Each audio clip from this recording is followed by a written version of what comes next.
Hello everyone, အားလုံးပဲမင်္ဂလာပါအရင်ကတင်ပေးထားတဲ့ Japanese language for beginner lesson 1အဲ့ဒီဗီဒီယိုမှာနောက်ခံအတန်ကကျန်နေတဲ့အတွက်ကောင်းကောင်းမကြားဘူးလို့ပြောနေရတယ်အဲ့ဒါကြောင့်မလို့ဒီဗီဒီယိုမှာ lesson 1အကြောင်းကိုအချင်းချုပ်ပြန်လည်ရှင်းပြပေးတော့မှာဖြစ်ပါတယ်ရှင်ဒါပေမဲ့ဒီဗီဒီယိုမှာကတော့စကားလုံးပုံလေးမပါပါဘူးเนาะအရင်ဗီဒီယိုမှာကတော့ပါပါတယ်အရင်ဗီဒီယိုရဲ့ link ကို description ထဲမှာပေးထားပါမယ်เนาะဒါနဲ့စကားလုံးပုံလေးဆိုတာကစကားလုံးရေးပုံရင်းကိုပြောတာမဟုတ်ပါဘူးနည်းနည်းတိကျွမ်းဖြစ်သွားအောင်စကားလုံး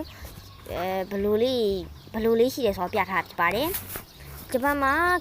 alphabet လေးမျိုးရှိပါတယ်နံပါတ်1အနေနဲ့ကတော့ရိုမာကြီးသူကတော့ဂျပန်စကားလုံးတွေကိုအင်္ဂလိပ်လိုဓာတ်ရိုက်ရေးထားတာပဲဖြစ်ပါတယ်နံပါတ်2အနေနဲ့ကတော့ဟီရာဂနာသူကတော့ဂျပန်နိုင်ငံရဲ့မိခင်စကားလုံးဖြစ်ပါတယ်နံပါတ်3အနေနဲ့ကတော့ခတာခနာကလည်းဂျပန်နိုင်ငံရဲ့မိခင်စကားလုံးပါဒါပေမဲ့သူကတော့အင်္ဂလိပ်ကနေလာတဲ့ဟာတွေဒါမှမဟုတ်နာမည်တွေကိုသုံးပါတယ်ဥပမာပြောမယ်ဆိုရင်တော့မီရဲတို့ coffee တို့အဲ့လိုမျိုးနေရာမှာသုံးပါတယ်နံပါတ်4အနေနဲ့ကတော့ခန်းဂျီ